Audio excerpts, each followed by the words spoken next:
काही मंडळी आम्ही आलो शेतात हरभरा आहे, हरभऱ्याची भाजी बनवायला. हरभऱ्याची भाजी थोडं आहे,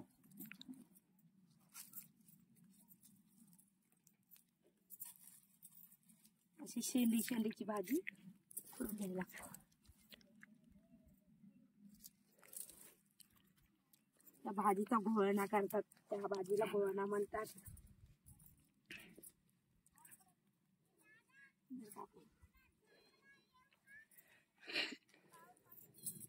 मोहरीचे झाड पण आहेत, मोहरीच्या झाडाला पण फुलं लागलेत, मोहरी पण लागली.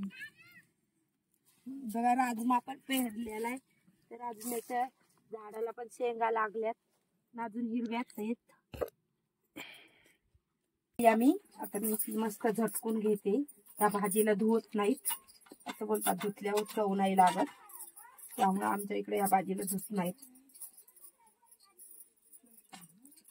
असं साफ करायला लागतंय, म्हणजे काय निघतंय का, तर असं तर काय नाही. भाजी स्वच्छ आहे. तवा पण ठेवलाय मी, चूल पेटवली, हिरव्या मिरच्या तवा टाकून तेल टाकून घेतलं.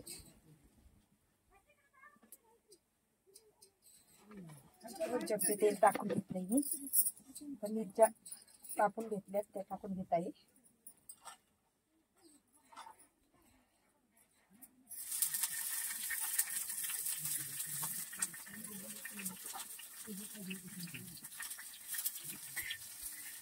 डोळ्याला पण तुपण लागायला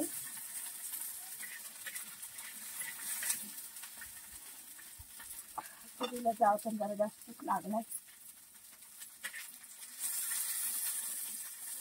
चांगला लाल कलर भाजून घ्यायचा, म्हणजे आपला घोळणा चवीला छान लागतो.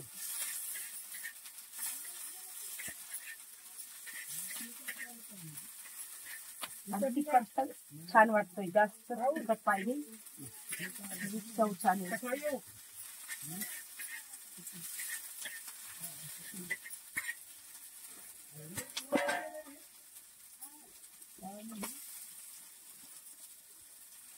रास पुढे करते त्यानंतर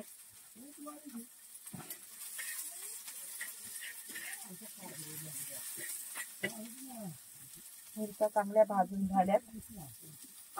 शेतातला लसूण खोडून आणलाय आजीनं पातीचा, ते लसूण पण टाकून घेत आहे.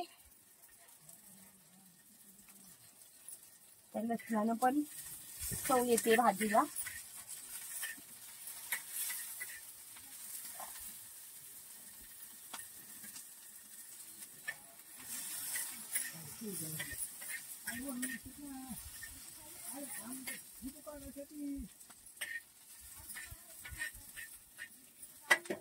चांगला लसूण पण भाजून झालाय, तर मी भाजी टाकून घेते.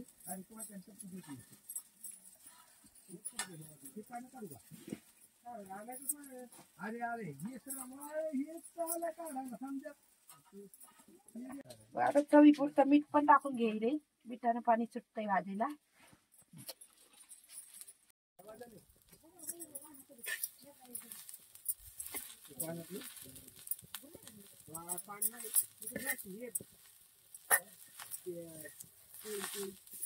तुमच्याकडे ह्या भाजीला काय म्हणतात ते पण कमेंट मध्ये नक्की सांगा.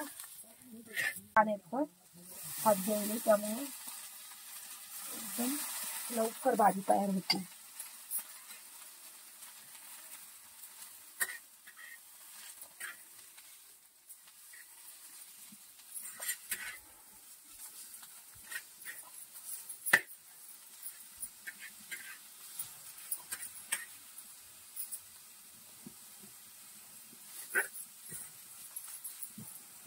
भाजी तयार झाली, याच्यावरून मी 2 चमचे तेल टाकून घेते.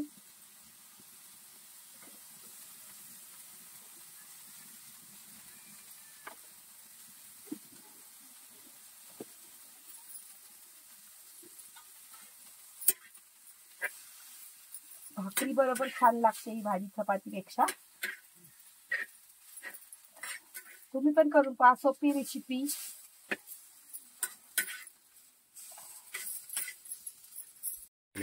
बघा आपली भाजी तयार झालेली आहे. मी आता काढून घेत आहे डिशमध्ये.